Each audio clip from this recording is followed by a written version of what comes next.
जब दुनिया को बचाने के लिए रेंजर्स खड़े हुए तब उनके सामने आए ऐसे मॉन्स्टर्स जो मरने के बाद भी जिंदा हो जाते थे। लेकिन सबसे मजेदार चीज तो तब हुई जब एक मॉन्स्टर ने अपना रूप बदलकर उनकी टीम ही ज्वाइन कर ली और धीरे धीरे रेंजर्स को मारने लगा। अब क्या सारे रेंजर्स मारे जाएंगे या फिर कोई नया सुपर हीरो जन्म लेगा? तो आइए कहानी की शुरुआत करते हैं। शुरुआत करने से पहले हमारे चैनल को सब्सक्राइब जरूर कर लेना। रेंजर टीम में सबसे स्ट्रॉन्ग ड्रैगन कीपर्स थे, येलो, रेड, ब्लू, पिंक और ग्रीन, और इन सब में सबसे तेज रेड कीपर था। आज भी 13 साल बाद दोनों के बीच में युद्ध चल रहा है। हर संडे नए मॉन्स्टर स्टेडियम में आते हैं जहां रेंजर्स उनका सामना करते हैं, और ये एक तरह से आईपीएल बन गया है जिसमें लोग इस लड़ाई को देखने के लिए आते हैं। रेड कीपर की एंट्री पर उसके फैन हमेशा तैयार रहते हैं सिर्फ उसका ऑटोग्राफ लेने के लिए। अब एक दिन एक जवान लड़का स्टेडियम में प्रवेश करता है और 2 रेंजर से मिलता है। अब एक रेंजर के लाल बाल होते हैं और वो लड़के को समझाता है कि है नया पर घबराना नहीं चाहिए। वही लड़का स्टेडियम के आसपास देखकर सोचता है कि यहाँ शायद कुछ तो विशेष हो रहा है। अब एक ब्लॉन्ड लड़की उसका हाथ पकड़कर कहती है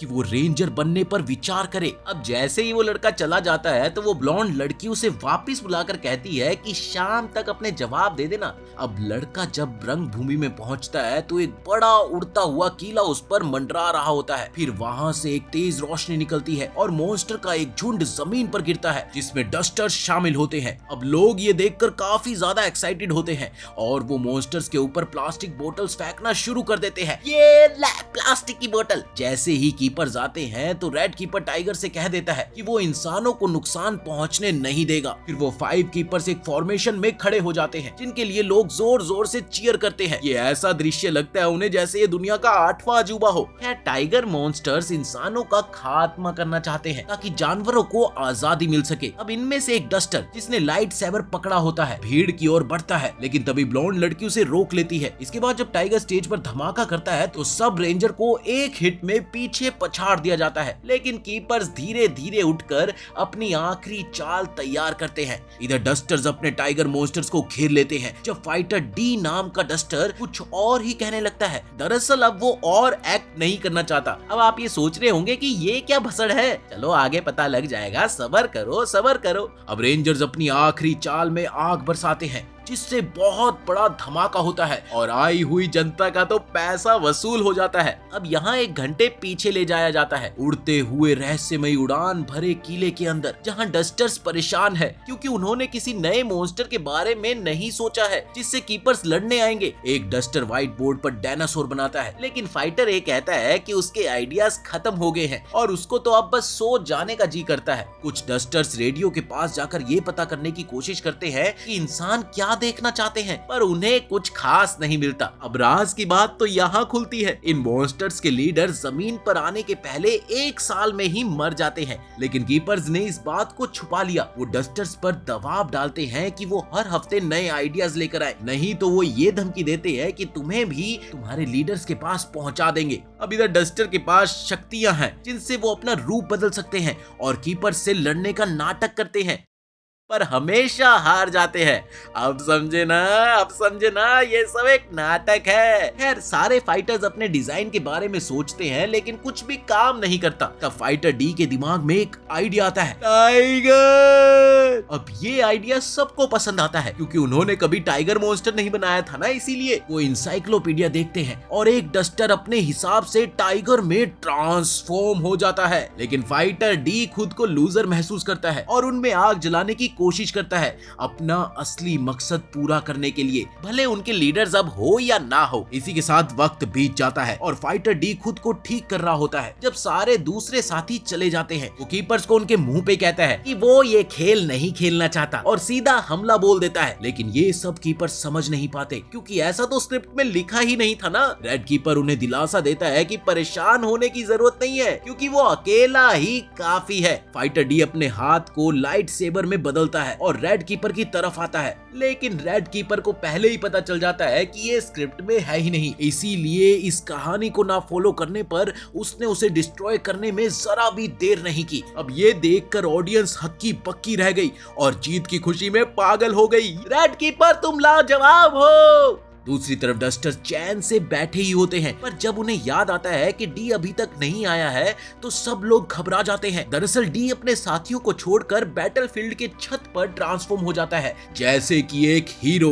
अब जैसे ही ट्रांसफॉर्मेशन होती है तभी इत्तेफाक से एक ब्लॉन्ड लड़की दरवाजे से आती है और डी से फिर से पूछती है कि क्या डिसाइड किया। डी हंसते हुए कहता है कि वो रेंजर बनने का सोच रहा है और अपने दुश्मनों को खत्म करना चाहता है। अब अगली सुबह डी ट्रेनिंग में जाता है जहां इंस्ट्रक्टर उन्हें बताता है कि कैसे रेंजर्स ने पिछले साल मॉन्स्टर्स को हरा दिया था। तभी डी समझाता है कि नई भर्ती को नहीं पता होगा कि सब कुछ एक कहानी है। वो खुद को अपने असली दुश्मन कीपर्स पर फोकस रखने को कहता है। अब डी ड्रैगन कीपर्स के हेडक्वार्टर जाता है। वहाँ पर रिसेप्शनिस्ट कहती है कि यहाँ पर कोई कीपर नहीं है। अब ये सुनकर वो कंफ्यूज हो जाता है। तब हीबी एक नया रेंजर अपने आप को इंट्रोड्यूस करता है और सूजू भी आती है। मेरा नाम है हीबी और ये है सूजू। हीबी डी को कहता है कि वो घबराए नहीं, तुम एग्जाम पास कर लोगे। अगर तुमने अपना इरादा पक्का किया है ना तो पक्का पास हो जाओगे। डी को ये सब अजीब लगता है और वो हीबी से दूर रहने की कोशिश करता है। सूजू उसे लंच पर बुलाती है जिससे डी को लगता है कि इंसान कितने बुद्धू है।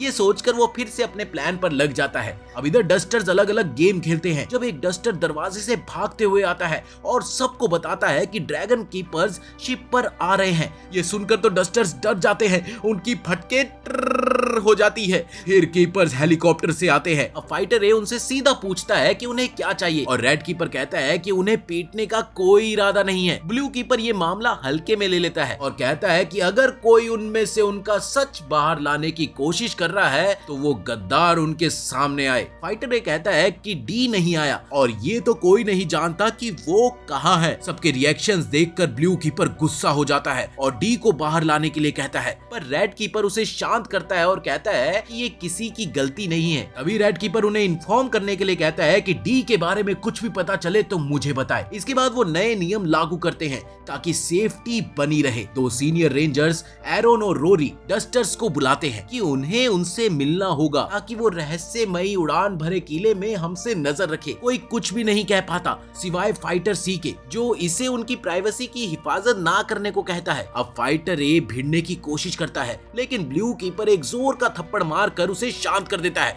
शांत, मैं बात कर रहा हूँ ना। थोड़ी देर बाद वो खुद को रीजनरेट कर लेता है। फाइटर ए माफी मांगता है और उनसे सही तरीके से ऑर्डर फॉलो करने का वादा करता है। इधर रेड कीपर एक पिलर में पंच मारकर उसे चूर चूर कर देता है और डस्टर्स को धमकाते हुए कहता है कि अगर तुमने हमें धोखा दिया तो मैं तुम सबको मिटा दूंगा। अब इधर डी को धरती पर अच्छा खाने को मिलता है लेकिन वो ये नहीं जानता कि सही तरीके से कैसे खाना है। तो सूजू इस चीज पर ध्यान देती है लेकिन वो बात बदल देती है। सूजू समझाती है कि ड्रैगन कीपर्स एक जगह पर नहीं रहते, उन्हें मजबूती से काम करना पड़ता है। ही भी बताता है कि कीपर्स और रेंजर्स सिर्फ मॉन्स्टर से नहीं बल्कि इस दुनिया की भी मदद करते हैं। डी बिना सोचे बोल देता है कि आम जनता को ये सुनकर बुरा लगेगा कि ये सब एक लिखी हुई कहानी है। अब ये सुनकर सूजू और हिबी तो चुप हो जाते हैं। भाई साहब, उनके तो पर छक्के ही उड़ गए। अब सूजू डी से पूछती है कि क्या उसने इंटरनेट पर एक वीडियो देखा है क्या जिसमें कहा गया है कि सारी फाइट्स लिखी हुई स्टोरी है। डी बचने के लिए हाँ बोल देता है। हाँ।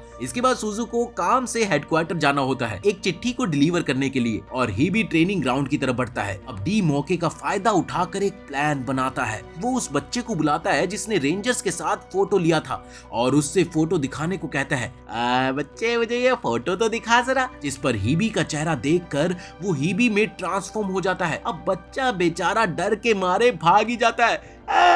डी सूजू के पीछे रेड कीपर के हेडक्वार्टर पहुंचता है और सूजू पूछती है कि क्या उसकी ट्रेनिंग में जरूरत नहीं थी क्या। डी जवाब देता है कि सीनियर्स ने हॉलीडे रखी है। अब डी मौका देखकर सूजू से पूछता है कि क्या वो चिट्ठी डिलीवर कर सकता है और सूजू मान जाती है। हाँ, क्यों नहीं। अब इधर डी के पास एक स्टीक नाइफ होता है जो रेड कीपर को मारने के लिए रखा था उसने। अब इधर सूजू की आंखें स्कैन होती है और डी को रेंजर्स लाल कपड़ों में दिखाई देते हैं। डी असली रेड कीपर को नहीं जान पाता क्योंकि उसने कभी मास्क के बिना उसे देखा ही नहीं था। अब एक रेंजर डी से पूछता है कि वो क्या करने आया है और डी कह देता है मैं तो बस पर्सनली ये चिट्ठी डिलीवर करना चाहता हूँ और कुछ नहीं। अब रेंजर डी का झूठ सुनकर कह देता है कि वो ही रेड कीपर है। अब डी अपना चाकू निकालने ही वाला होता है तभी सूजू बोल पड़ती है, अरे रुको रुको, उसका नाम तकीता है। क्या तुम भी मजाक करते रहते हो यार। तकीता डी को डराता है कि बैग दिखाए लेकिन सूजू बीच में आके डी को बचा लेती है। क्या बैग देखना तुम, चलो छोड़ो ये सब। सूजू चिट्ठी लेकर तकीता को दे देती है और दोनों वहाँ से चले जाते हैं। वापस जाते वक्त डी को असली रेड कीपर का पोस्टर मिलता है और तभी वहाँ पर रेड कीपर भी सामने आ जाता है। अब डी उसका नाम पुकारता है जिससे कि वो उससे आगे पूछने लगता है। सूजू बीच में बोल देती है कि कुछ नहीं, ये भी एक बड़ा फैन है तुम्हारा। रेड कीपर मुस्कुराता है और वहाँ से चला जाता है। Fan, good good good. इसके बाद सूजू डी से चाकू मांगती है जिससे डी हैरान हो जाता है। दरअसल चाकू से सूजू डी पर वार करके उसका असली चेहरा दिखाती है और सूजू कहती है कि डी उसे नहीं पकड़ सकता और वो उस पर अब कंट्रोल करना शुरू करती है। डी ये समझ जाता है पर हैरानी तो उसे तब होती है जब सूजू कहती है कि वो डी का साथ देगी क्योंकि वो भी कीपर्स की मौत चाहती है। आइला, कहानी में एक और ट्विस्ट। तब असली ही भी आता है और मॉन्स्टर्स का जिक्र करता है। अब इधर डी अपनी फॉर्म में वापस आता है और तीनों पार्क की तरफ बढ़ने लगते हैं। वहां पहुंचने पर उन्हें पता चलता है कि मॉन्स्टर्स एफ, जो कि डी का दोस्त भी होता है, रेंजर से घिरा हुआ होता है। अब तकीदा और उसकी टीम इसे हर तरह से घायल करने की कोशिश करते हैं लेकिन एफ का ध्यान डी को ढूंढने पर होता है। तभी रेड कीपर आता है और वो अपना दैवी हथियार निकालता है जिसे देखकर डी पहचान लेता है। अब इधर एफ को बचाने की डी की कोशिश बेकार हो जाती है। अब इधर जब रेड कीपर अपने हथियार से एफ का नाश कर देता है तब डी कसम लेता है, मैं किसी भी कीपर को नहीं छोड़ूंगा,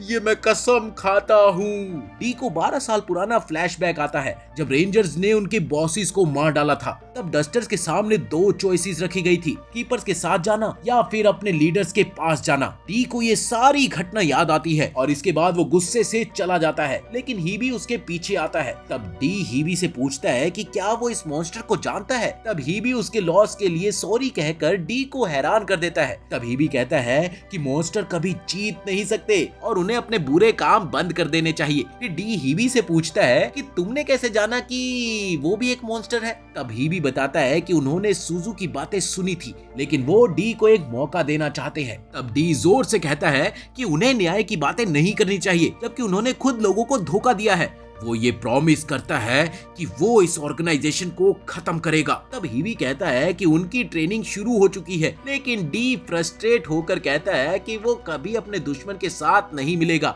और वहां से गायब हो जाता है। इसके बाद वो सूजू से कैफे में मिलता है जिसे ये मालूम था कि वो मदद मांगने जरूर आएगा। उसका कहना है कि वो सिर्फ इंफॉर्मेशन के लिए आया है और काम खत्म होने पर वो दिखाई भी नहीं देगा। सूजू थोड़ा सा ऑफेंड हो जाती है और अपने चाकू से उसका सर काट देती है। फिर शांति से खाना खाने लगती है जैसे कुछ हुआ ही नहीं। डी घबरा जाता है और रीजनरेशन के बाद सूजू से पूछता है कि कहीं पागल तो नहीं होगी ये तू, घोंचू मेरा सर काट दिया। सूजू डी को धमकी देती है कि उसे उसका सीक्रेट पता है और अगर डी ने कुछ भी किया तो वो सबको बता देगी। अब ये काफी होता है डी को डराने और मनाने के लिए। इसके बाद वो हाथ मिला लेता है। सूजू डी को बताती है कि अगर उन्हें कीपर्स को हराना है तो उन्हें उनके दिव्य हथियार तक पहुंचना होगा। हर रेंजर्स के लिए 5 दिव्य हथियार होते हैं जो रेंजर्स को शक्ति देते हैं और इमोर्टल मॉन्स्टर्स को मारने में मदद करते हैं और अगर हम हथियार चुरा लेते हैं तो कीपर्स की सारी पावर्स खुश हो जाएगी। अब सूजू का प्लान तो ये होता है कि संडे को जब कीपर्स अपने हाथियों की रक्षा करते हैं तब वो उन्हें चुरा सकते हैं और फिर संडे आता है। सब स्टेडियम में भरे होते हैं और डी इधर रेड कीपर की तरह हेडक्वार्टर में घुस जाता है जहां सूजू उसे गाइड करती है। डी कुछ रेंजर्स के बगल से गुजरता है और उनका व्यवहार देखकर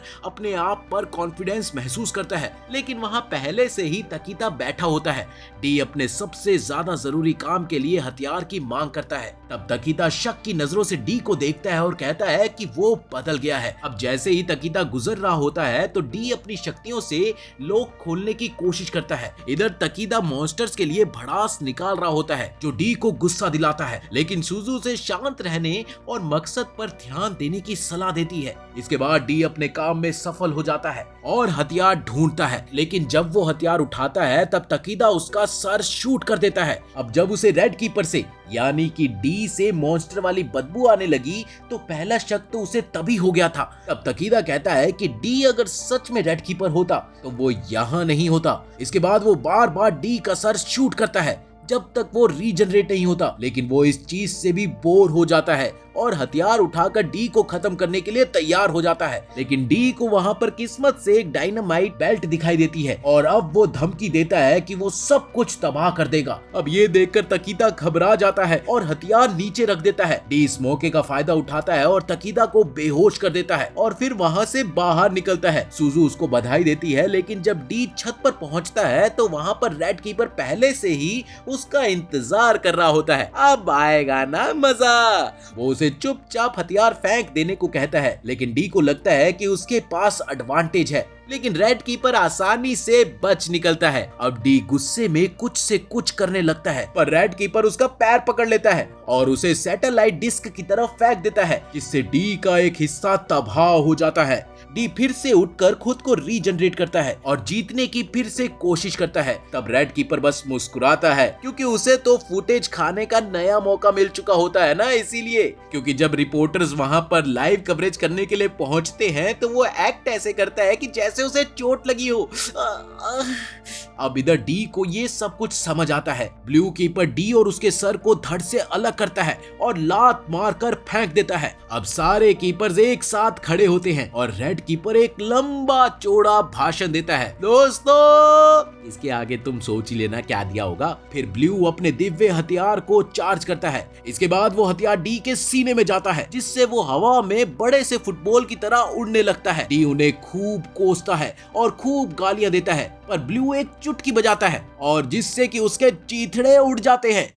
ये देखकर ऑडियंस काफी ज्यादा एक्साइटेड होती है और इंसानियत और उसकी जीत के लिए तालियां बजाती है। अब इधर रेड कीपर अपनी जीत की खुशी में चमकते हुए कीमती हथियार की तरफ बढ़ रहा होता है, लेकिन पता चलता है कि ये उसका दिव्य हथियार है ही नहीं, बल्कि डी का कटा हुआ हाथ है। ये देखकर उसकी आंखें और दिमाग सुन्न हो जाता है, क्योंकि दूसरी तरफ सुजू के हाथों दिव्य हथियार लग गया होता है और वो कीपर्स को खत्म करने का प्लान बना रही होती है। वहीं हेडक्वार्टर में सारे कीपर्स अपने कामयाब संडे के शो के बाद इकट्ठे हुए हैं, अपने पर्सनल असिस्टेंट्स के साथ। सबके पास रेंजर्स हैं, सिवाय येलो कीपर के। तभी सुजू दरवाजा खोलकर अंदर आती है, जो येलो डिवीजन में सेकंड पोजीशन पर है। वो बिना कुछ बोले वहां पर चुपचाप खड़ी होती है, जिस पर ब्लू कीपर नाराज होता है और येलो कीपर को अपने जूनियर्स को सही से रखने की सलाह देता है। अपने जूनियर नहीं संभाले जा रहे क्या तुमसे? सुजू इसका उल्टा जवाब देते हुए कहती है कि उसे जूनियर को डिसिप्लिन सिखाने की कोई जरूरत नहीं है। अब ये सुनकर ब्लू गुस्से में आ जाता है, लेकिन उसकी जूनियर उसे शांत कर देती है। शांत रहो। तब यहाँ सुजू उनके आपसी रिश्ते पर ताना मारती है। अब रेड कीपर हालचाल देखकर सुजू से माफी मांगने को कहता है और वो माफी भी मांग लेती है और उसकी ये माफी रेड कीपर का ईगो शांत करता है। लेकिन वो अपनी गलती भी समझता है कि डस्टर से लड़ते वक्त उसके दिव्य हथियार चोरी हो गए थे, जिससे होता ये है कि वो अपने रेंजर वाले रूप में अब आ ही नहीं सकता। वो उसको बदलने में असमर्थ है, इसीलिए वो अपने कॉस्ट्यूम को पहने रखता है। इसके बाद वो डस्टर से निपटने की बात छेड़ता है और अगर किसी ने कीपर से धोखेबाजी की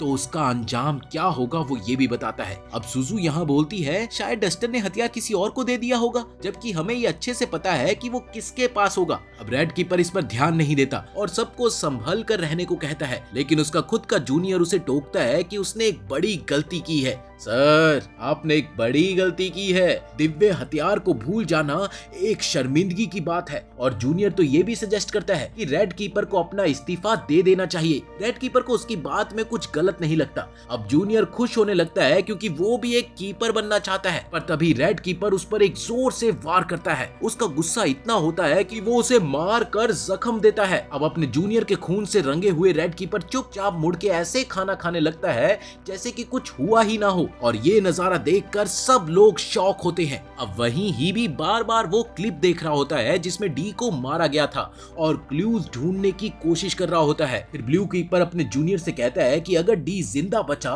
तो या तो वो रहस्यमय किले में जाएगा या फिर हवा में ही बह गया होगा। इसके बाद वो हवा की दिशा पता करने के लिए कहता है ताकि ये पता चल सके कि मॉन्स्टर किस तरफ गया। और फिर होता भी यही है कि हमारा हीरो विलन बच निकलता है। डी घने जंगल में बुरी तरह से जख्मी पड़ा होता है। उसने खुद को रीजनरेट तो किया, लेकिन उसके शरीर पर काफी चोट आई हुई थी। इससे पहले कि उस पर दिव्य हथियार से अटैक होता, उसने खुद ही डायनामाइट की बेल्ट का इस्तेमाल कर लिया था अपने ऊपर, ताकि सब सोचे कि वो मर गया है, जबकि ऐसा कुछ नहीं हुआ। उसका दोस्त ही भी जो उसका इंतजार कर रहा होता है उससे मिलता है और मदद करने की कोशिश करता है। डी पहले तो नाराज होता है, पर जब ही भी उसकी मदद करने लगता है तो डी लाचार होकर कुछ भी नहीं कह पाता क्योंकि उसके घाव ठीक नहीं हो रहे होते। अब तभी हीबी डी को फर्स्ट एड देने की कोशिश करता है, लेकिन डी नहीं मानता और खुद अपना इलाज करता है।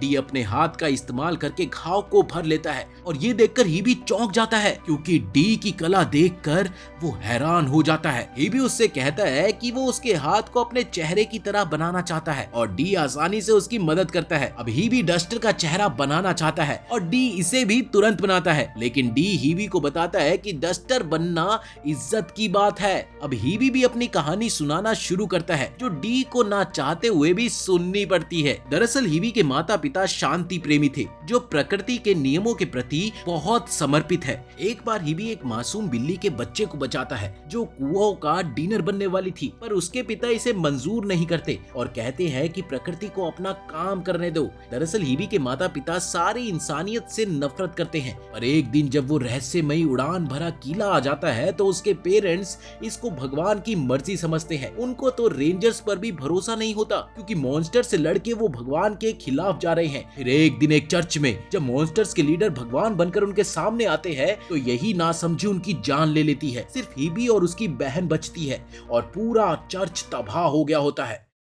चारों ओर पड़ा होता है तो बस पत्थरों और लाशों का ढेर। अब हीबी को ये सब देखकर शक्ति मिलती है और फिर वो तय कर लेता है कि वो रेंजर बनेगा और इंसानियत की रक्षा करेगा। लेकिन डी यहाँ हीबी से साफ साफ कहता है कि उसकी कहानी में उसे कोई दिलचस्पी नहीं है। डी हीबी के सामने थोड़ा सा फ्लैक्स करता है कि उसमें बहुत ताकत है और जोकर शक्ल वाले रेंजर यानी कि टकीता को वो मार चुका है। हीबी पूछता है कि अगर वो शुन की बात कर रहा है जो रेड कीपर्स में 5वें पोजीशन पर है। अब ये सुनकर डी का मन थोड़ा सा गदगद हो जाता है, पर ज्यादा देर नहीं टिकता क्योंकि वहाँ एक और रेंजर हैकी आता है जो जंगल में रास्ता ढूंढ रहा होता है और हीबी झूठ बोलता है कि डी को बचाने के लिए उसने किसी भी जख्मी डस्टर को नहीं देखा, उल्टा उससे मदद करने के बहाने गोल गोल घुमा के यहाँ वहाँ भटकाने लगता है। अब हैकी इस बात से अपसेट होने लगता है और हीबी को चेतावनी देता है कि अब गलती नहीं होनी चाहिए। तभी डी वहाँ पर आता है और हैकी पर अटैक करता है, लेकिन होता क्या है कि एक्सरे के कारण डी के अटैक का प्रभाव नहीं होता और हैकी को मारने की बजाय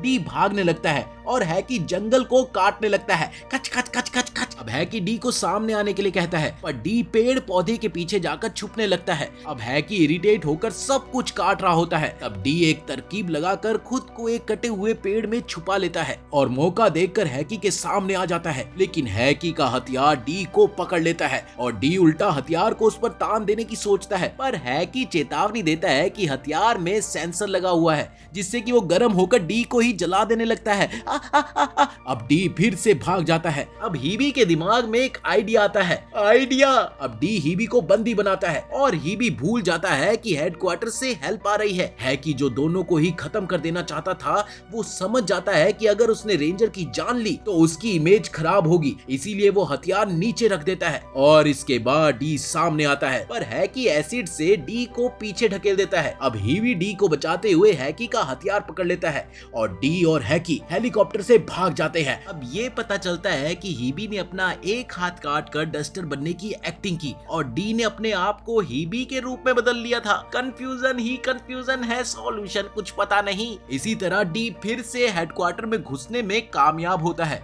और हीबी की जगह ले लेता है। अब हीबी दूसरे रास्ते से वापस आते हुए डी के साथ रेंजर को तबाह करने के प्लान में शामिल होता है। वो जख्मी होकर जंगलों में चलता है इस उम्मीद के साथ कि डी अपना मकसद पूरा करेगा और डी रात को हीबी के कमरे में रेस्ट करने का सोचता है जब उसे एक अजीब सी आवाज सुनाई देती है। वो अपना मुखौटा देखता है और फिर अपने ट्रांसफॉर्मेशन के साथ सेटिस्फाई होते हुए देखता है कि वो थोड़ा पतला लग रहा है क्योंकि उसे अपने शरीर का हिस्सा इस्तेमाल करना पड़ा था ना, इसीलिए। फिर वो हीबी से की गई बात याद करता है जो कि एक मॉन्स्टर के बारे में थी। हीबी सोचता है कि अगर पुराना ब्लू कीपर वक्त पर नहीं आता तो शायद हीबी भी नहीं बच पाता। अब इधर हीबी पुराने ब्लू कीपर को अच्छा आदमी मानते हुए रेंजर बनने की ख्वाहिश रखता है, लेकिन उसे धोखे का पता चलता है कि कीपर्स आम जनता से पैसे लूट रहे हैं। डी सिर्फ ये चाहता है कि सब कुछ खत्म हो जाए, जबकि हीबी कीपर्स का पर्दाफाश करने की कोशिश करता है। लेकिन जब हीबी खुद पकड़ा जाता है तो उसे भागना पड़ता है और फिर वो समझता है कि ये समस्या बहुत ही उलझी हुई है बाबा।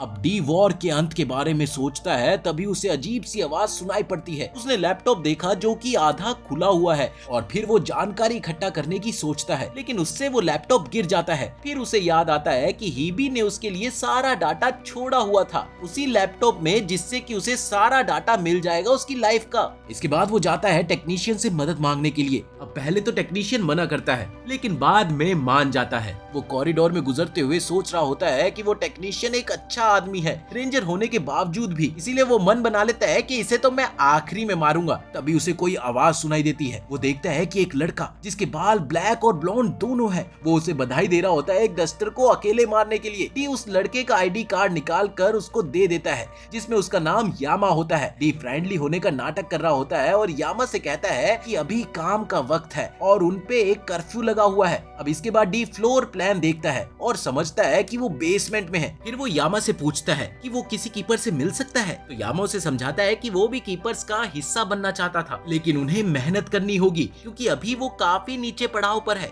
अब इधर डी हीबी को कोस रहा होता है क्योंकि अब मेहनत उसे करनी पड़ेगी। तब यामा बताता है कि उसने भी सपने देखे थे कि वो रेड कीपर बनेगा जब उसने ये ज्वाइन किया था, लेकिन उसकी किसी भी टीम में सिलेक्शन ही नहीं हो पाई। तब यामा डी को एडवाइस देता है कि बाकी रेंजर्स कंटीन में है और उनको कार्ड्स बांट देने चाहिए। तब कंटीन में डी देखता है कि सब रेंजर्स आराम से बैठे हैं। वो सबको कार्ड्स देता है और हीबी के साथ उनका रिलेशन समझने की कोशिश करता है। ऑलमोस्ट सारे कार्ड्स बढ़ जाते हैं सिवाय 3 के। एक लड़का जिसके बाल पूरे सफेद है, उसे कार्ड नहीं मिलता। तब सफेद बालों वाला डी को दूर रहने के लिए कहकर वहाँ से चला जाता है। उससे दूर रहना समझे। बाकी 2 कार्ड्स उठाते वक्त भी डी ये देखता है कि उन दोनों का बर्ताव भी काफी कड़वा होता है। वो मॉन्स्टर्स को बुरा भला बोलते हैं, पर खुद को शांत करके डी अपने डॉम की तरफ बढ़ता ही है कि तभी एक खूबसूरत लड़की व्हील चेयर में उसकी तरफ आती है। वो उससे कहती है कि उनकी काफी समय से बात नहीं हुई है। अब डी घबराने लगता है कि ये कौन सी बात है जो मेरे से नहीं हुई, मेरे को याद नहीं है। पर तभी वो ध्यान देता है कि उसकी आंखें हीबी से मिलती है। वो समझ जाता है कि ये हीबी की बहन है, पर उसकी बातें सुनने के बजाय डी अपने रूम की तरफ चला जाता है और रूम में उसे फिर से इरिटेट करने वाली आवाज आती है। अब वो आवाज की तहकीकात करने के लिए उस आवाज की तरफ बढ़ने लगता है। तब कपबोर्ड खोलते ही उसे एक लड़की मिलती है जिसकी बहुत खूबसूरत आंखें होती है। डी को समझ नहीं आता कि वो लड़की है कौन और कहना क्या चाहती है, और जब वो उसके पास आती है तो वो डर जाता है क्योंकि उस लड़की ने डी की गर्दन पर लाइट सेबर रखा। पर फिर वो शांत होकर बताती है कि उसे पता ही नहीं था कि हीबी वापिस आ गया है। अब इस पर डी को एहसास होता है कि वो भी एक मॉन्स्टर हो सकती है भाई साहब। तभी हीबी की बहन बाहर से उसका हाल पूछती है। इस पर वो लड़की तो झपक पड़ती है। उसका कोई इरादा नहीं है किसी भी रेंजर को जिंदा छोड़ने का सिवाय हीबी के। इसके बाद डी उस लड़की को पीछे से पकड़ लेता है और चुप रहने को कहता है। जब हीबी की बहन फिर से पूछती है तो डी कहता है कि वो सिर्फ रूम साफ कर रहा था। अब लड़की को डी की हरकतें काफी अजीब लगने लगती है क्योंकि हीबी ऐसा नहीं था ना। डी अपनी असली पहचान बता देता है कि वो डी है और रेंजर्स को अंदर से हराना चाहता है। अब लड़की उसके सामने झुक जाती है और डी से माफी मांगने लगती है, इसीलिए क्योंकि उसे आइडिया ही नहीं था कि मॉन्स्टर्स अभी भी जिंदा है। वो अपना नाम एक्स बताती है। अब डी उस लड़की को चुप रहने के लिए कहकर छिपा देता है और हीबी की बहन को अंदर ले आता है। फिर कहता है कि वो पाइप्स ठीक कर रहा है। अब जब उसकी बहन एप्पल देकर उसे जाने से रोकने की कोशिश करती है तो डी का टेंशन बढ़ जाता है। दरअसल हीबी की बहन को डी पर शक होता है। एप्पल को काटते हुए उसे चाकू कपबोर्ड पर लगाते ही वो सहम जाता है। इससे पहले कि बहन का शक बढ़ता, उसके कॉल आने की वजह से डी बच जाता है। अब जब लड़की कपबोर्ड से बाहर आती है तो वो डी पर इल्जाम लगाती है कि वो रेंजर से मिला हुआ है। डी को ये समझ आता है कि उसका प्लान खराब हो रहा है, इसीलिए वो उसकी बातें मानने का नाटक करता है और जैसे ही मौका मिलता है डी लड़की को कैद कर लेता है। अब हीबी की बहन फिर से पूछती है, लेकिन डी झूठ बोलकर निकल जाता है। फिर उसकी बहन डी से रेंजर स्क्वाड से ड्रॉप आउट करने को कहती है, पर डी का कहना है कि वो एक दिन ताकतवर रेंजर बनेगा और दुनिया को न्याय दिलाएगा।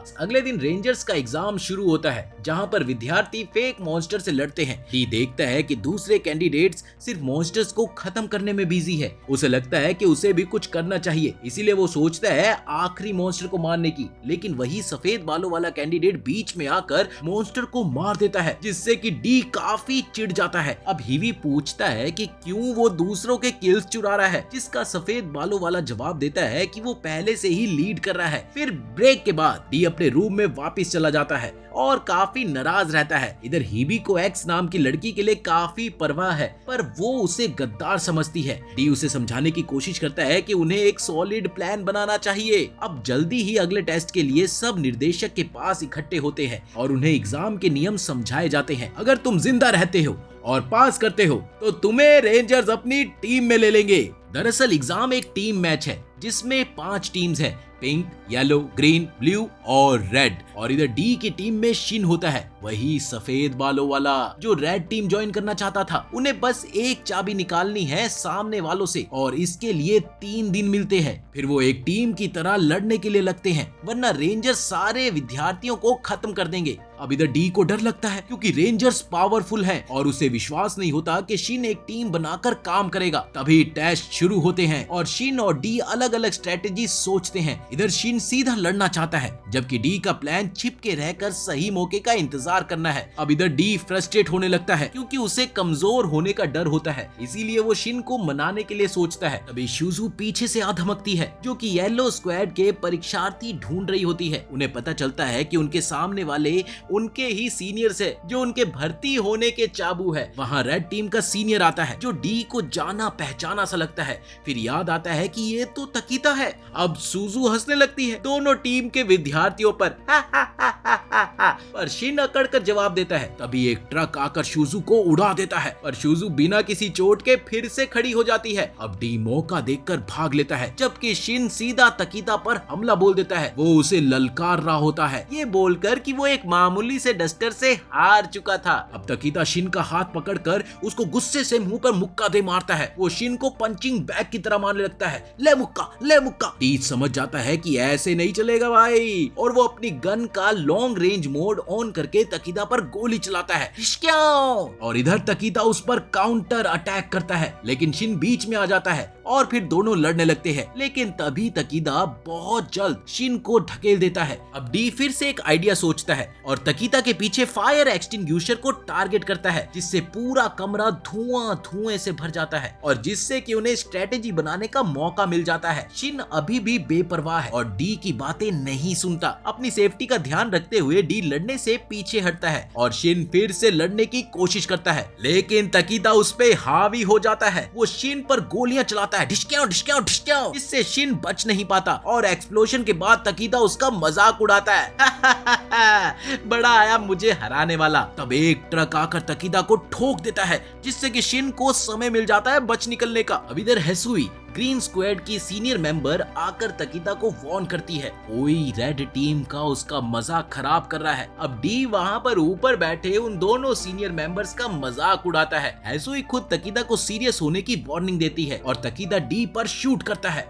जिससे डी छुपने लगा। इधर डी ने ग्रीन टीम के विद्यार्थियों को अपने साथ कर लिया होता है। उसे पता चलता है कि उनके एक रेंजर को चोट लगी है और वो नहीं लड़ पाएगा। तब वो नया प्लान बनाता है। वो हेसुई से उन दोनों रेंजर्स की तस्वीर बनाने की बात करता है और इधर रेंजर्स अभी भी अपनी मस्ती में हैं। डी वहां पर आकर एयर एक्सटिंग्विशर के साथ अटैक करता है। अब तकीता धुएं की वजह से देख ही नहीं पाता और इसी का फायदा उठाकर हेसुई उस पर वार करती है। असल में ये डी होता है जो भेस बदल बदल कर दोनों को परेशान करता है। कभी तकीता के तौर पर भेस बदल कर हेसुई से लड़ता है तो कभी हेसुई का भेस बदल कर तकीता से लड़ता है। लेकिन असली तकीता गलती से हेसुई पर अटैक कर देता है जिससे कि हेसुई गुस्से में आकर उसे धमकी देती है। हेसुई तकीता को दर्शाती है कि वो उससे रैंक में ऊपर है और इससे इन दोनों के बीच में बहस शुरू हो जाती है। फिर मौका देखकर डी फिर से शिन से हाथ मिलाने की कोशिश करता है पर वहाँ भी शिन मना कर देता है। ना मुझे नहीं तेरे से हाथ मिलाना। इसके बाद डी तकीता के पास पहुंचता है जो हेसुई से झगड़ने के बाद काफी ज्यादा जख्मी है।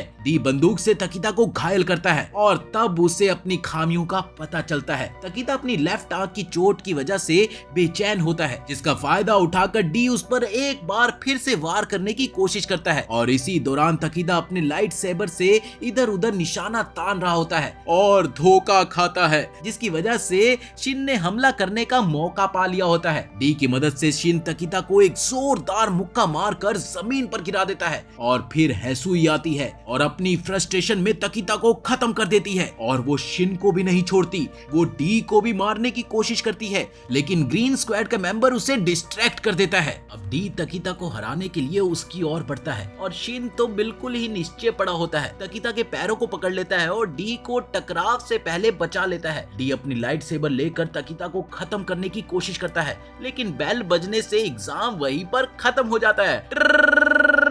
लेकिन तकीता फिर भी शिन पर हमला करता है और दोनों एक दूसरे से उलझते हैं।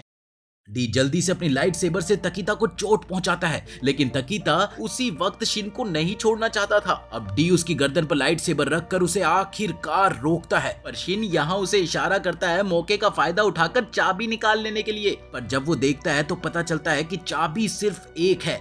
अब डी समझ जाता है कि उन्हें एक चाबी चाहिए। इधर डी के दिमाग में कंफ्यूजन बढ़ती जाती है जब तकीदा इशारा करता है कि उन्हें सिर्फ रेंजर से नहीं बल्कि एक दूसरे से भी लड़ना है। इससे पहले कि तीनों में से कोई भी एक कदम उठाए तो हैसुई उन्हें रोकती है और तकीदा को ले जाती है, क्योंकि दिन अब खत्म हो चुका है। इसके बाद बाकी सब मेन हॉल में मिलते हैं। सभी बुरी तरह से घायल होते हैं, कुछ वापस जाने की भी सोच रहे होते हैं। अब शिन भी इधर घमंड में होता है और उनकी काबिलियत पर अकड़ता है, जिससे टीम के बीच में टेंशन बढ़ जाती है। वहीं यूराए का मानना है कि अगर ब्लू स्क्वाड के सीनियर मेंबर से लड़ाई होती है तो उसे डरपोक लोगों की पहचान करने में काफी आसानी होती। साइज में छोटी होने के बावजूद भी उसमें काफी ज्यादा शक्ति है। वो कागू के साथ वहां से चला जाता है और पिंक बालों वाली लड़की कहती है कि उसका पार्टनर जिम जा रहा है क्योंकि उसे और ट्रेनिंग की जरूरत है। अब डी को समझ आता है कि रेंजर्स का कोई इरादा नहीं है पास करवाने का और वो उसका हाल सोचने लगता है। उस वक्त डी देखता है कि एक्स अपने रूम से भाग गई है, इस बात की पक्की जांच करने के लिए कि वो बहाने बनाकर वहां से निकलता है। शिन उसे रोकता है पर डी उसे बाद में बात करने की बात कहकर भाग जाता है। अब एक्स बिना वजह के पाइप्स में शोर करती है, पर सही समय पर डी पीछे से आकर उसे पकड़ लेता है। वो एक्स को डांट कर रूम में वापस ले जाता है और कपबोर्ड में बंद करके हॉल में वापस आ जाता है। टेक्नीशियन जब लैपटॉप ठीक करके देने आता है तो वो कपबोर्ड की तरफ देखता है जिसमें कि बड़ा सा छेद होता है। अब टेक्नीशियन समझ नहीं पाता कि डी ने क्या किया है और वो उसे ठीक करने के लिए ले जाने लगता है। अब जैसे ही टेक्नीशियन दरवाजा खोलता है तो एक्स वहीं पर होती है। टेक्नीशियन एक्स को देखकर काफी हैरान रह जाता है। आइला, ये क्या अलमारी? लेकिन एक्स अपना ब्लेड लेकर उस पर चढ़कर मारने लगती है, पर टेक्नीशियन फिर भी उससे बचकर जवाब देता है। अब इधर एक्स जमीन पर गिर जाती है और टेक्नीशियन उसके पास आता है। वो उसे कहता है कि उसे उम्मीद नहीं थी कि कोई भी डस्टर हेडक्वार्टर में ऐसे आ सकता है। अब टेक्नीशियन एक्स को ये तसल्ली देता है कि वो उसे कुछ नहीं करेगा और फिर उससे बात करके दोनों तरफ की समस्या को सुलझाने की बात करता है। अब एक्स टेक्नीशियन के मास्टर प्लान के बारे में पूछती है, पर टेक्नीशियन कहता है कि वो बस लड़ाई पसंद नहीं करता और इसीलिए मेंटेनेंस स्क्वाड में काम कर रहा है। दूसरी तरफ एक ट्रेनिंग ग्राउंड में डी शिन के साथ है, जहां शिन उससे असलियत के बारे में सीधा सीधा पूछता है। डी को महसूस होता है कि शिन उसके अंदर की बदलाव को जान गया है और डी अपनी कहानी सुनाने लगता है कि कैसे उसके माता पिता समय के पहले चले गए और मॉन्स्टर्स के बॉसेस ने सबको मार गिराया। उसकी प्रेरणा ब्लू रेंजर्स है जिसने उसकी जान बचाई थी। अब शिन उस मॉन्स्टर बॉस के बारे में पूछता है, ये मॉन्स्टर बॉस है कौन?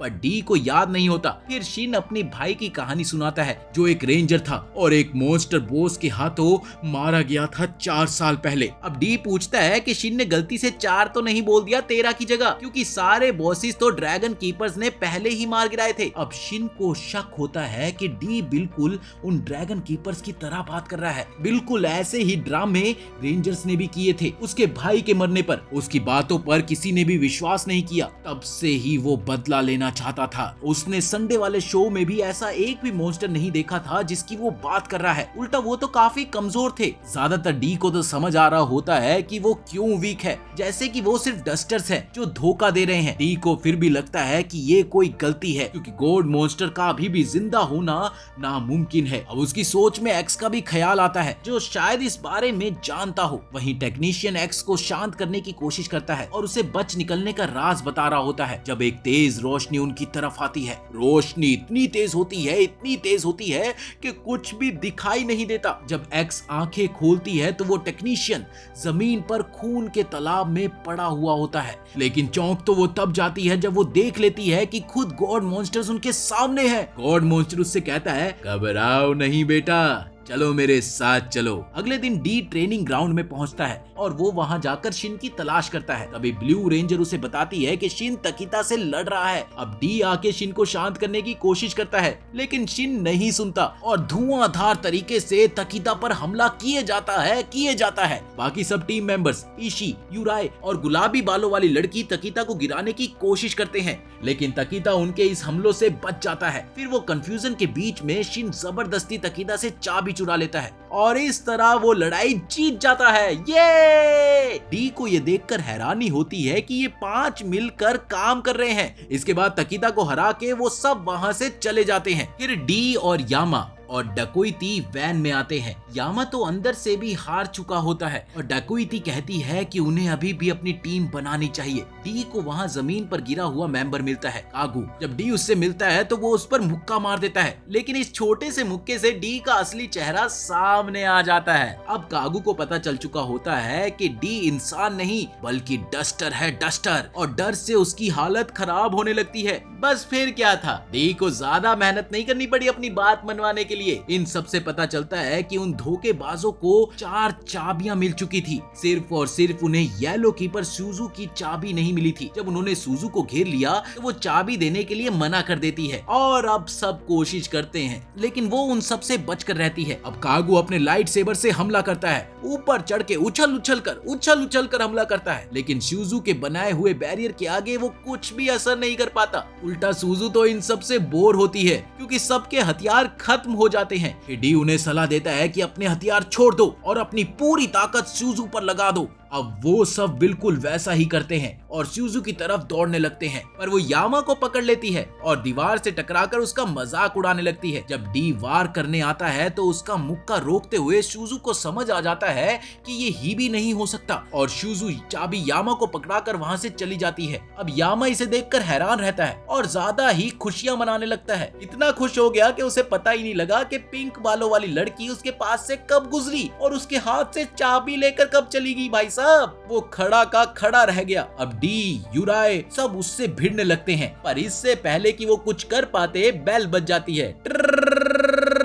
लेकिन इन सभी को क्या ही पता था कि यहाँ गॉड मॉन्स्टर ने पूरी फैसिलिटी में तोड़ फोड़ कर डाली है। जो भी उसके रास्ते में आया उसने सबको उड़ा दिया, अब चाहे सामान हो या फिर इंसान। और ये सब कुछ होते हुए ब्लू स्क्वाड की सीनियर मेंबर एक कोने से ये सब कुछ देखती है, डर और पसीने में लिपटी हुई। अब यूराए और पिंक बालों वाली लड़की खुद को रेंजर बनने पर खुश समझती है। वो लड़की यामा को ताना मारती है कि वो रेंजर बनना चाहता था ताकि लड़कियों से भाव मिले, पर जिससे चाबी नहीं संभाली गई वो क्या ही रेंजर बनेगा, इसलिए उसे दूसरी नौकरी देख लेनी चाहिए। अब यूराए कागू को अप्रोच करता है, लेकिन कागू उनसे आंख नहीं मिला पाता और इधर डकोइती सेकंड्स गिन रही होती है। अब जैसे ही 60 सेकंड होते हैं तो डी यूराए और लड़की को जीत की बधाई देने के लिए आगे बढ़ता है। वो उम्मीद करता है कि रेंजर्स बनने के लिए बेस्ट देना पड़ेगा भाई अपना। डी लड़की से चालाकी से चाबी लेता है और अपनी टीम के पास खुशी से जाता है, लेकिन दूसरे लोग इस बात पर नाराज होते हैं और कहते हैं कि टेस्ट अब खत्म हो गया। डी पलट कर जवाब देता है कि चाबी तो उनसे भी चुराई गई थी बेल बजने के बाद, पर यहाँ शिन ये बताता है कि कोई भी घंटी नहीं सुनाई दी और दिन अभी भी खत्म नहीं हुआ है, जिससे यूराए और पिंक बालों वाली लड़की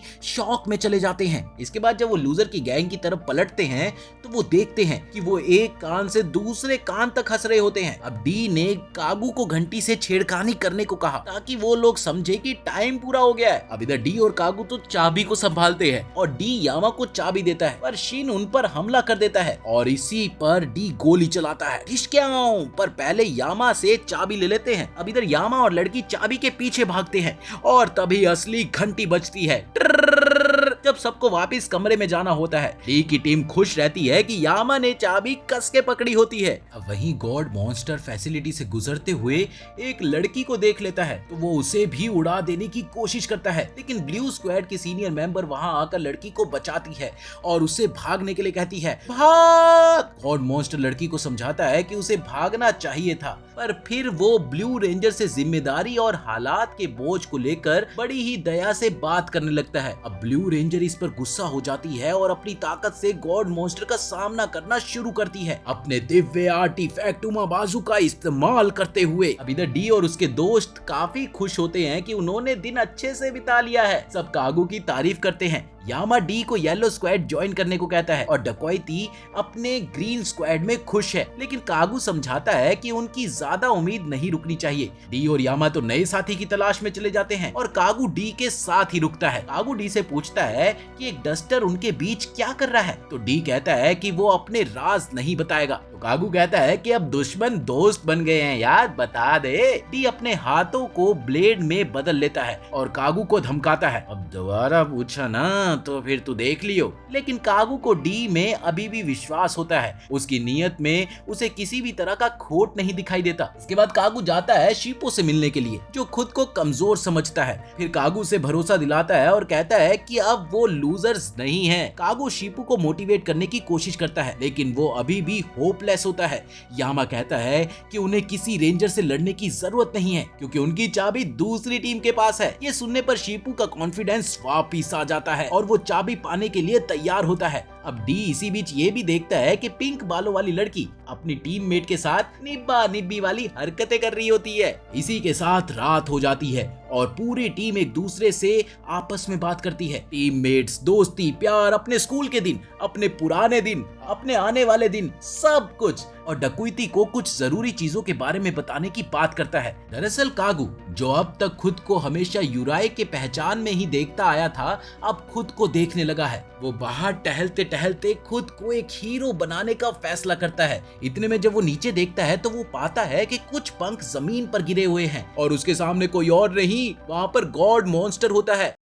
पहले तो वो भागने का सोचता है, पर ब्लू रेंजर को जख्मी देखकर कागू गॉड मॉन्स्टर से लड़ने का फैसला करता है। वो अपनी लाइट सेबर के साथ गॉड मॉन्स्टर को चुनौती देता है कि वो लड़की को तंग ना करे। अब कागू की बहादुरी तो 10/10 थी, पर उसके हमले से गॉड मॉन्स्टर को डैमेज 0/10 होता है। लेकिन उसके एक अटैक से कागू का गेम ओवर हो जाता है और एक्स भी उसकी बेवकूफी पर काफी हैरान होती है। अब डी यामा को इसी से समझौता करते हुए देखता है, जहाँ यामा पिंक बालों वाली लड़की के बदले उनकी टीम में जगह चाह रहा होता है। डी टेबल के नीचे बैठे सब कुछ सुन रहा होता है, पर यामा इतनी आसानी से उन्हें चाबी नहीं पकड़ाता, क्योंकि वो उनकी टीम की मेहनत की अहमियत समझता है और इतनी आसानी से उस मेहनत को वो जाने नहीं देगा। इतना कहकर डी और यामा दोनों वहाँ से उठकर चले जाते हैं। अगली सुबह सूजू और सीनियर रेंजर्स को खून के निशान और छींटे मिलते हैं उस जगह पर जहाँ गॉड मॉन्स्टर की ब्लू रेंजर से लड़ाई हुई थी। शुजू मानती है कि जब एक खुला दुश्मन घूम रहा हो तो कोई भी एग्जाम नहीं रखना चाहिए, पर तकीता का ये कहना होता है कि सबको अपने हथियार निकाल लेने चाहिए। अब इधर डी और उसकी टीम इकट्ठा होती है और कागू, जो पिछली रात इतनी बुरी तरह से घायल हुआ था, फिर भी उसके बाद वैसे ही रेडी होता है जैसे वो पहले हुआ करता था। टीम्स ड्यूएल का फैसला करती है, जहां हर किसी को लाइट सेबर दिया जाता है, जोड़ियां बना दी जाती है। कागू यूराए से, डक्वाइटी इशी से और डी शिन से लड़ता है। शिन कहता है कि वो हर किसी को अपना दुश्मन समझता है। डी कहता है कि उसका भाई गॉड मॉन्स्टर की वजह से नहीं रहा, क्योंकि उस समय सब मर चुके थे। अब शिन गुस्से से लाइट सेबर निकालता है और डी भी निकालता है, पर डी का लाइट सेबर ज्यादा लंबा और ताकतवर होता है। इधर पिछली रात डक्वाइटी ने बताया कि कागू ने हथियार में कुछ अनोखा देखा, एक तीसरी चीज जो बहुत सारी शक्ति निकाल सकती थी। इधर डी ने अपनी लंबी लेजर ब्लेड से शिन को बिल्कुल नहीं छोड़ा, जमीन पे निशान तक पड़ गए। शिन बचने की कोशिश करता है और फायर एक्सटिंग्विशर की तरफ गोली चलाता है। ठिशकिया!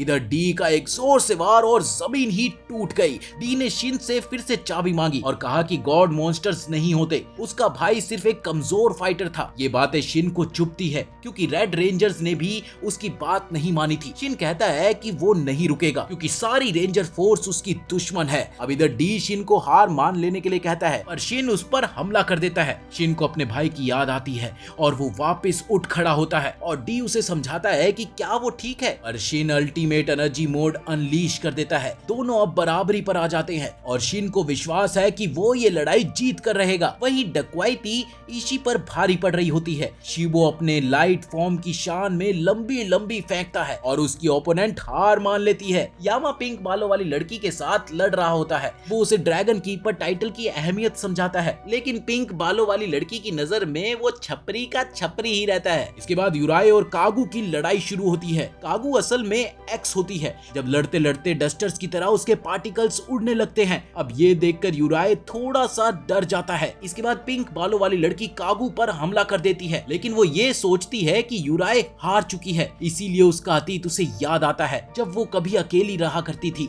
इसीलिए वो ड्रैगन कीपर्स की तरह बनने की कोशिश करती है। जब वो कागू पर हमला कर रही होती है तो यामा बीच में आके उसे बचा लेता है, लेकिन कागू उसे मारने की कोशिश कर रहा होता है। यामा अपनी जान बचाने के लिए हार मान लेता है और चाबी भी दे देता है। अब इधर पिंक बालों वाली लड़की ये नहीं समझ पा रही होती कि वो उसकी क्यों मदद कर रहा है, जबकि यामा उसे अपना सपना बताता है कि उसे सुंदर लड़कियों का हैरम बनना है, हैरम। अब इधर शीपो अपने मसल्स दिखा के ओपोनेंट को इम्प्रेस करने की कोशिश करता है, लेकिन उसका लाइट सेबर खत्म हो जाता है। वो ये सोचती है कि शीपू अब नहीं बचेगा, फिर वो उसे पॉइंट ब्लैंक शूट करती है, लेकिन गोली उसके मसल से टकराकर गिर जाती है। अब शीपो प्राउड होकर कहता है, ये शरीर कातिया मजबूत शरीर है। असल में उसका शरीर ही उसका हथियार है और अब उसे वो मारने के लिए पंच तैयार करता है, लेकिन वो पंच रोककर चाबी ले लेता है और हंसने लगता है कि वो पिंक चाबी हासिल कर चुका है। अब इधर डकुइती खुश हो जाती है जब वो ये सुनती है, लेकिन फिर उसका लाइट सेबर की एनर्जी खत्म हो जाती है। इशी डकुइती को लाइट सेबर गिरा देने को कहता है, गिरा दो इसे, लेकिन डकुइती उसे डिस्ट्रैक्ट करने की कोशिश करती है। वो उससे अपने ड्रीम रेंजर बनने की बातें करती है जो इशी को गुस्सा दिला देती है। अब इधर डकुइती अपनी एनर्जी बचा कर रखना चाहती है। इसके बाद वो अपने लाइट सेबर को ऑन करके गाड़ी उड़ा देती है, जिसकी वजह से दोनों को नुकसान होता है। अब इशी हंसने लगता है, पर डकैती का असली काम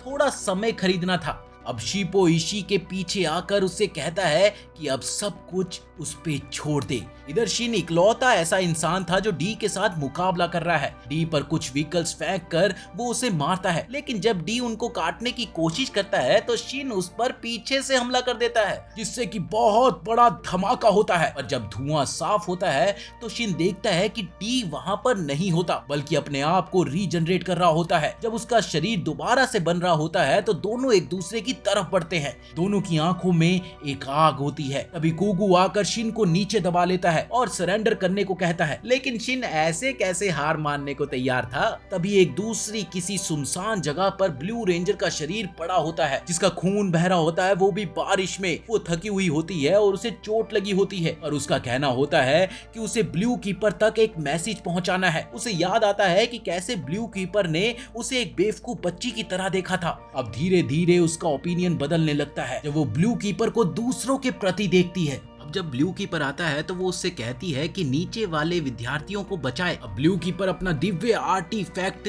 लेविथियन का पावर इस्तेमाल करता है, जिससे कि आसपास का एरिया प्रभावित होता है। कागू यानी कि एक्स को चोट लगती है। वो बाहर आती है रीजनरेट करने के लिए, पर उसे ब्लू कीपर देख लेता है और वो ऐसा समझता है कि सारे खून उसी की वजह से हुए हैं। वो उसे खत्म करने के लिए रेडी होता है, लेकिन एक्स किसी भी कीमत पर उसे गॉड मॉन्स्टर का पता नहीं बताएगी। अब ब्लू कीपर उसका हाफ बॉडी काट देता है, पर फिर भी वो नहीं मरता। वो उसे एक छोटी गाड़ी में बंद कर देता है और उसे ये सोचने पर मजबूर कर देता है कि वो कैसे जिंदा है। वो उस पर हर तरह की चीजें इस्तेमाल करता है जिससे कि उसे तड़पना पड़े। एक्स के उल्टे जवाब देने से वो उस पर हमला करता है। वो उसके चाकू भोंक देती है, जिससे वो चिल्ला उठती है। वो उसे दर्द सहने पर बहुत ज्यादा मजबूर करता है। एक्स दर्द में इतना अंदर जा चुकी होती है कि अपनी जिंदगी जीने की वजह पर भी सोचने लगती है। उसे याद आता है कि गॉड मॉन्स्टर कैसे उन्होंने उसे एक नाम दिया था। तभी वो अचानक उठ खड़ी होती है और ब्लू कीपर सोचता है कि वो इसे खत्म करेगा। तभी एक लाइट सेबर आकर ब्लू कीपर को रोक देता है। दरअसल डी एक्स की मदद करने के लिए आया होता है, जिसे सुनकर ब्लू कीपर उसे जाने देता है, पर डी नहीं जाता। उसका कहना यह था कि वो अपने साथी कागू को लेकर ही जाएगा। अब ब्लू कीपर को देर नहीं लगती समझने के लिए कि ये क्या चल रहा है, और इसके साथ ही वो उस पर हमला करने के लिए आगे बढ़ता है, जबकि डी उसके साथ फाइट करने का हल ढूंढता है। डी की मौत पक्की कहते हुए ब्लू कीपर उससे कहता है कि उसकी बचने की कोई उम्मीद नहीं है। डी नादान बनने की कोशिश करता है कि वो सिर्फ अपने दोस्त के लिए आया है, जबकि एक्स तो कुछ और ही दिमाग लगाती है। लेकिन ब्लू कीपर अब अपने आपे से बाहर हो चुका था। उसने अपने पार्टनर का हथियार दिव्य आर्टिफैक्ट में डाल दिया, जो एक बड़ा पानी का हमला बनाता है। पर तभी कागू आता है और उसे धक्का देकर बचा लेता है। अब दोनों को पानी के डर से भागना पड़ता है। वहाँ एक्स बताता है कि ये वही पानी का ट्यूब है जिसे गॉड मॉन्स्टर से लड़ते वक्त जूनियर मेंबर ने भी इस्तेमाल किया था। डी को गॉड मॉन्स्टर के बारे में सुन के झटका लगता है, पर तभी एक पानी का बुलबुला आता है जिसमें एक समुद्री घोड़ा होता है। अब इधर बबल फटते जाते हैं और उधर खुशकिस्मती से डी को ज्यादा चोट नहीं आती, पर एक्स के शरीर पर घाव सा भरा होता है। अब इधर ब्लू कीपर्स, उसके पास भी बहुत सारी बबल्स होती है और वो उन्हें डी की तरफ भेजने के लिए तैयार करता है। कागू एक ट्रक ले आता है जिसमें वो डी को डालता है, पर ब्लू कीपर कीपर उसे ही उड़ा देता है। इससे पहले कि दोनों अपने आप को संभाल पाते, ब्लू कीपर आग के बीच से आ जाता है, लेकिन उसके किसी भी तरह के कदम उठाने से पहले ही एक्स पूरी तरह से तैयार हो जाती है उसे गॉड मॉन्स्टर के पास ले जाने के लिए। वो उन्हें एक बंद लोहे के दरवाजे के पास पहुंचाती है, जिसे तोड़ने पर अंधेरे से एक बड़ा सा पेड़ और लटकते हुए फल दिखते हैं। तब एक चेहरा सामने आता है। ब्लू कीपर और गॉड मॉन्स्टर के बीच में बातें होती हैं, जिससे पता चलता है कि वो एक दूसरे को जानते हैं। पर तब एक्स माफी मांगती है, मुझे माफ कर दो प्लीज, मुझे माफ कर दो, माफ कर दो। पर ब्लू कीपर कहता है कि ड्रैगन कीपर के सामने शब्द हमेशा संभाल कर बोलने चाहिए। अब फिर गॉड मॉन्स्टर आराम से बैठकर बातें करता है, पर ब्लू कीपर उसे हथियार दिखाता है। उसका पहला पानी का हमला गॉड मॉन्स्टर पर होता है, जिसका तगड़ा प्रभाव होता है, जिससे डी और एक्स तो बिल्कुल पीछे ही ढकेल दिए जाते हैं। गॉड मॉन्स्टर आसानी से नहीं बच पाता और पेड़ के तने में एक बड़ा सा छेद हो जाता है। ब्लू कीपर खुश हो जाता है जब सारे फल गिरने लगते हैं, पर एक्स गुस्से में आ जाती है। अब गॉड मॉन्स्टर उसे धैर्य रखने की सलाह देता है, शांत रह बच्चे, शांत रह। तभी वो फूटने लगती है और एक सुनहरी रोशनी उसमें से निकलती है। उस सुनहरी रोशनी से गॉड मॉन्स्टर का विकसित रूप निकलता है, और सिर्फ एक नहीं बल्कि सारे फलों से। अब ब्लू कीपर और उसका हथियार फिर से गॉड मॉन्स्टर के हम शक्लों पर अटैक करता है, पर जब तक गॉड मॉन्स्टर की असली बॉडी को नहीं मारा जा सकता तब तक ये सब बेकार है। अब ब्लू कीपर पानी के कैनन से लड़ता है, पर गॉड मॉन्स्टर के हम शक्लों ने उसे परेशान कर दिया है। अब इधर जब ब्लू कीपर हम शक्लों से लड़ रहा होता है तो एक्स असली गॉड मॉन्स्टर की बॉडी देख लेती है और उसकी तरफ भागने लगती है। डी भी उसके पीछे जाता है और गॉड मॉन्स्टर को संबोधित करता है, गॉड मॉन्स्टर। तब गॉड मॉन्स्टर डी को बताता है कि उसने इतने साल तक धैर्य रखा है, पर अब वो दुनिया पर राज करने का सपना पूरा कर सकता है। तभी डी को याद आता है कि उसकी जिंदगी कैसी थी और उसे गॉड मॉन्स्टर का इंसानों को नुकसान पहुंचाना बुरा लगता है। तब डी अपने लाइट सेबर का सबसे ताकतवर मोड खोलता है और गॉड मॉन्स्टर को चाकू मार देता है। खचैक! ये देखकर एक्स तो हक्का बक्का रह जाता है। वो पूछती है कि उसने गॉड मॉन्स्टर को चोट पहुंचाने की सोची भी कैसे, जबकि वो उनका रखवाला है, रखवाला। अब डी खुद को बेचारा सा महसूस करता है जब वो एक्स के सवालों का जवाब नहीं दे पाता। इधर गॉड मॉन्स्टर जो अब तक अपने सभी हम शक्लों को हरा चुका था, अब डी का सामना करने को तैयार खड़ा होता है। दोनों ही घायल और थके हुए होते हैं, बस इसीलिए वो अपनी आखिरी चाल चलने के लिए बिल्कुल तैयार होते हैं। और यहाँ हमें गॉड मॉन्स्टर की असली बॉडी का रहस्य बताया जाता है। अगर एक हमशक्ल या फिर एक अंश भी बचा रह जाता है तो गॉड मॉन्स्टर उससे भी अपने आप को वापस बना सकते हैं, अपनी ताकत वापस पा सकते हैं। वो सीलिंग के छोटे से छेद में खुद को बाहर निकाल देता है, लेकिन उसका प्लान वहीं पर फेल हो जाता है जब सूजू और रेंजर्स उसका सामना करते हैं और अपने आर्टिफैक्ट से वार पे वार करते हैं। लेकिन गॉड मॉन्स्टर भी उन सारे रेंजर्स को लेजर से जवाब देता है। इधर गॉड मॉन्स्टर अब बस एक एंग्री बर्ड की तरह छोटे से आकार का रह गया और लेजर अटैक करता रहा। इधर तकीता दोबारा उस पर अटैक करता है और उसे उड़ा देता है, लेकिन गॉड मॉन्स्टर का एक स्पेयर बॉडी हमेशा तैयार होता है जो सब कुछ देखता है। सूजू उसका रिमोट कंट्रोल यूज करके सब कुछ म्यूट कर देती है। दूसरी तरफ ब्लू कीपर सभी हमशक्लों को हरा चुका होता है और इसके बाद वो अब मेन बॉडी को ढूंढने के लिए निकल पड़ता है। तभी गॉड मॉन्स्टर को पता चलता है कि उसको अपने हमशक्लों की कोई जरूरत नहीं है और फिर वो अपनी असली ताकत दिखाने का फैसला करता है। अब इधर डी अचानक सपने देखने लगता है कि कैसे वो दुनिया पर राज कर रहा है। सब उनके सामने डी महाराज की जय, डी महाराज की जय कहते हैं। सपने में डी अपनी टीम की विद्यार्थियों के साथ ऐश करता है, लेकिन ये खुशियां जल्द ही खत्म हो जाती है जब गॉड मॉन्स्टर रेस्टोरेंट में आकर शेफ को मार देता है। उसका कहना है कि इंसान जानवरों से नीचे है, नीचे। डी परेशान होता है और दोस्तों से भागने को कहता है, भागो। लेकिन वो देखता है कि उन सबका भी यही कहना है कि सब ठीक है और वो गॉड मॉन्स्टर से लड़ने को तैयार है। लेकिन गॉड मॉन्स्टर सबको मार देता है और डी खुद को अपने दोस्तों की लाशों के बीच में खड़ा पाता है। इधर पिंक बालों वाली लड़की भाग रही होती है, लेकिन गॉड मॉन्स्टर के सामने आकर डर जाती है। अब इधर शिन लाइट सेवर उठाता है जब बहुत बड़ा धमाका होता है। यामा गॉड मॉन्स्टर के पीछे जाता है, लेकिन उसे खतरा महसूस होने लगता है। अभी शिन ने सही टाइम पर एंट्री ली और गॉड मॉन्स्टर को रोकने की कोशिश करी। इधर यूराई भी गॉड मॉन्स्टर से नफरत करने लगा और सब लोग मिलकर उसे गिराने के लिए तैयार होते हैं। अब डी को समझ आता है कि वो ना गॉड मॉन्स्टर के साथ है और ना ही इंसानों के साथ, बल्कि अपने लिए है, सिर्फ अपने लिए। उसने खुद को एक मॉन्स्टर समझा है और वो हर इंसान को तबाह करने की कोशिश करेगा जो भी उसके रास्ते में आएगा, चाहे वो गॉड मॉन्स्टर हो या फिर कोई और। अब इधर रेंजर्स विद्यार्थियों के साथ खड़े होते हैं, ये कहकर कि वो सब कुछ अपनी ओर से देखेंगे। इसी के साथ इस एनिमे का सीजन यहीं पर खत्म होता है। अगर आपको वीडियो अच्छी लगी हो तो लाइक करें, कमेंट करें और शेयर करें, और ऐसी मजेदार एनिमे देखने के लिए हमारे चैनल को सब्सक्राइब करना ना भूलें। मिलते हैं अगली वीडियो में।